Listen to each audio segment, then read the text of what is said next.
Le chœur. Une grille en fer forgé vient le fermer. C'est un bel ouvrage de ferronnerie datant du XVIIIe siècle, 1749. Des portes, au centre, sur la gauche et sur la droite permettent son accès. Ce chœur est pavé d'un dallage en marbre du Jura, la brocatelle de Mollinges, alliance de jaune et rosé. Les stalles, dues au menuisier Jacquemin, datent du XVIIIe siècle, 1716. En 1772, elles ont été installées à l'emplacement actuel et sont réservées aux prêtres familiers. De chaque côté du maître-autel consacré à l'Immaculée Conception sont disposés deux anges de petite taille en bois polychrome.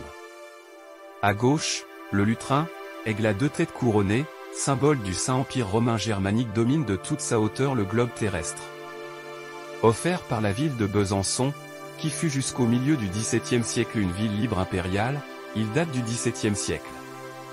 Pour clore le chœur, une abside à trois pans sur laquelle reposent trois vitraux, termine l'édifice côté est. On reconnaît Sainte-Marie, Saint-Pierre et Saint-Paul.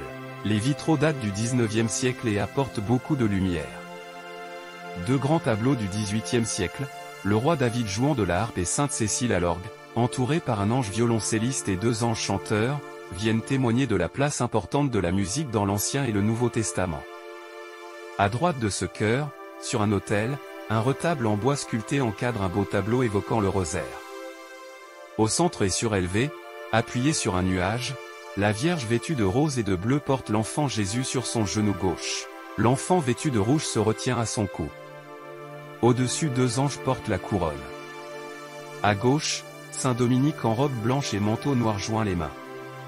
À droite, symétriquement, Sainte Thérèse d'Avila aussi en blanc et noir a les mains croisées sur sa poitrine, autre attitude d'adoration. La Vierge offre un chapelet à Saint Dominique, l'enfant offre lui aussi un chapelet à Sainte Thérèse. Saint Dominique, espagnol, fondateur de l'ordre des Dominicains ou frères prêcheurs, vit au XIIIe siècle. Sainte Thérèse, espagnole, mystique et réformatrice du Carmel, vit au XVIe. Tous deux apprécient la dévotion du rosaire. Les visages sont expressifs, les couleurs sont belles, la composition est remarquable et équilibrée. En vous retournant, à droite de l'orgue, vous apercevez un chasublier.